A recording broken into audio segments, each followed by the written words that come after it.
Good morning, everyone. I'm Zarin Tasnim, and today our presentation topic is the communication process. Today we're going to delve into the fascinating world of communication and explore its intricate process.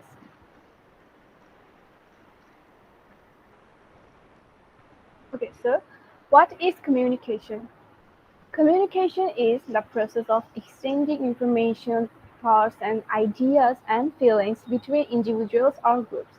It's an essential aspect of human interaction that shapes our relationship, influences our decisions, and drives societal progress. So, if I have to say in one sentence that what is communication, then I would say that communication is just exchanging information, and the process can be many things. Okay, so now the communication process is a dynamic process that begins with the conceptualizing of ideas by the sender, who then transmits the message through a channel to the receiver, who in turn gives the feedback in the form of some message or signal within the given time frame. Thus, there are some major elements of communication process, like when sender has an idea, she encodes the idea, she sends the idea, receiver get the idea, she decode the idea, and then he get the feedback of the idea. So thank you. And now the next topic are going to be discussed by my teammates Fatin. Thank you, everyone. Hello everyone, I'm Fatin Anjum and I'm gonna talk about the models of business communication. We already have an idea of what effective communication is and why we need it. Now these business communications are based on various models which are known as business communication models. It is a framework that describes how information flows within an organization. We can divide these models into two types. One is known as linear models and the other one is non-linear models. Linear models are unidirectional and non-linear models can be multidirectional. The distinction between linear and nonlinear models lies in their approach to feedback. While linear models often lack a mechanism for reciprocal communication, nonlinear models embrace feedback as a cornerstone of effective communication. This emphasis on interaction renders nonlinear models particularly relevant in today's fast-paced workplaces, where collaboration and responsiveness are of prime importance. Yet, in the ever-evolving landscape of business, the choice of communication model is not one size fits all. Rather, it is a strategic decision informed by the unique needs and objectives of each organization. Linear models may excel in certain contexts, but the allure of nonlinear models lies in their capacity to foster collaboration, understandings, and innovations. That's all for the models of communication. Now, I would like to call my team member Sadat Hossain to describe the elements of the communication process. Thank you very much. So thank you, Fatin. I'm going to talk about the elements of communication. Communication is the lifeblood of human interaction. Whether we are exchanging ideas, negotiating deals, or expressing emotions, effective communication shapes our world. Today, I will walk you through the essential elements of the communication process. Let's break it down in simple terms. First of all starts with a thought or a message. Then we put that thought into words or action. After then, we share it using speech, writing, or gestures. Fourth, at fourth position, someone else gets the message. It means the receiver. Then the receiver tries to figure out what it means. And finally, they respond or give feedback. Remember, effective communication isn't just about speaking, it's all about listening, understanding, and adapting. As we communicate, consider the unspoken cues, the cultural context, and the emotional undertones. In conclusion, let's embrace the power of communication. Whether you are a student, a professional, or a friend, mastering the communication process empowers you to connect, collaborate, and create a better world. Thank you. That's all from me. Now, rest of the presentation will be continued by Tasnim Samee. Thank you, Sadat Hossain. Hello, everyone. I'm Tasnim Samee. My teammates have already discussed about the communication process, models, and its importance. Now, I will discuss about the ways of mastering communication.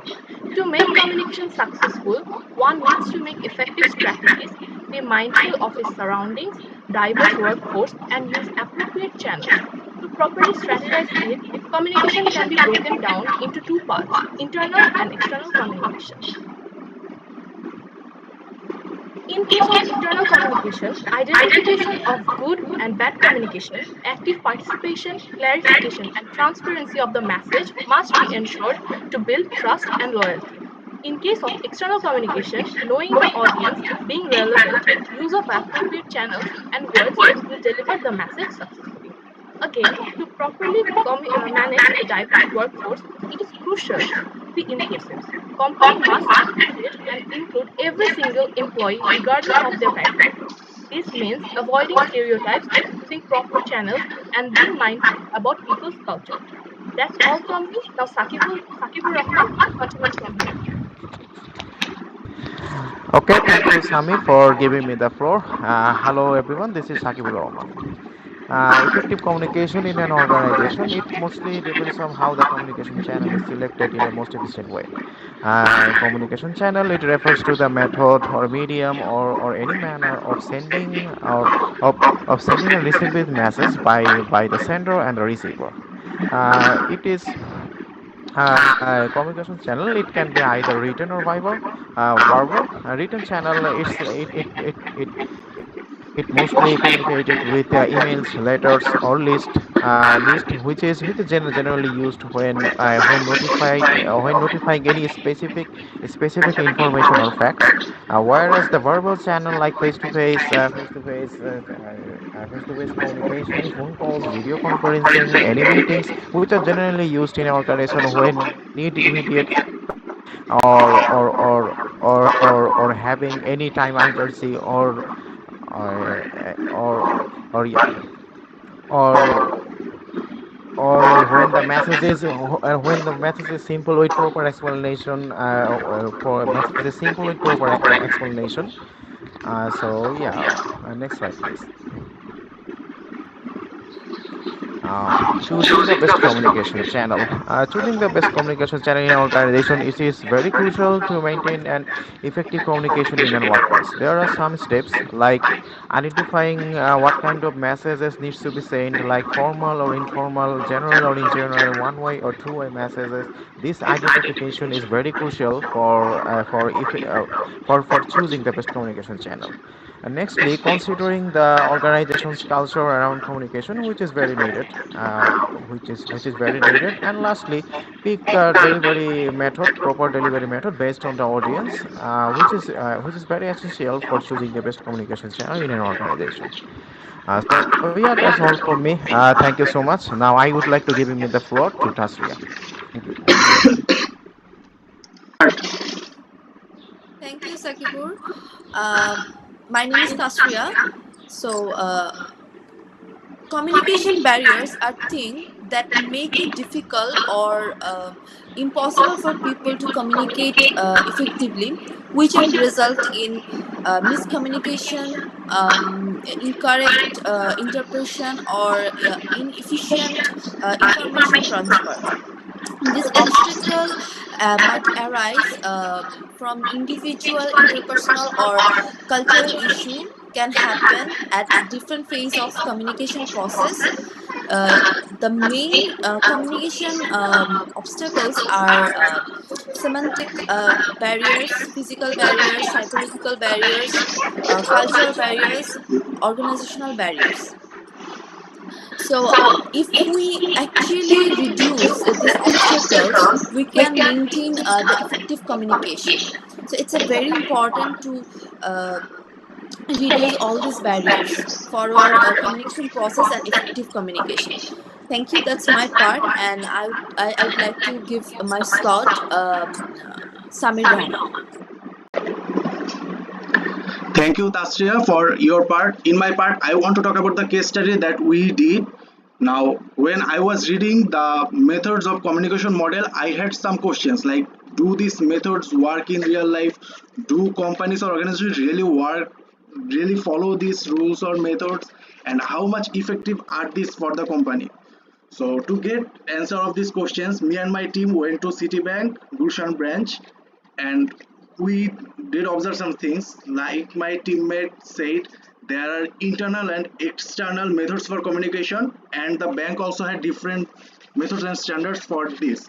For internal method, the company was more rigid and more formal. They had meetings and emails and also online meetings for their communication methods and to deliver messages, whereas for external communication they were less rigid and less formal to be more customer friendly, and to attract the agencies more, they were friendly, or the communication was a bit easier.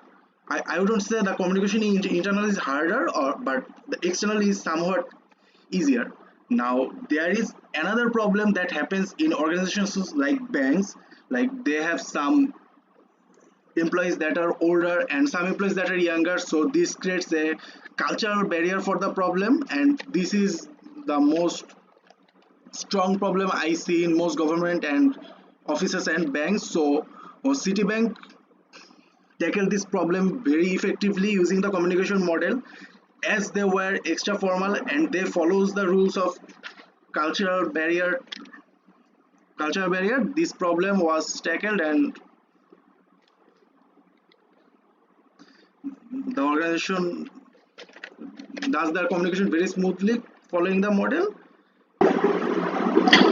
This is all from me. Thank you very much.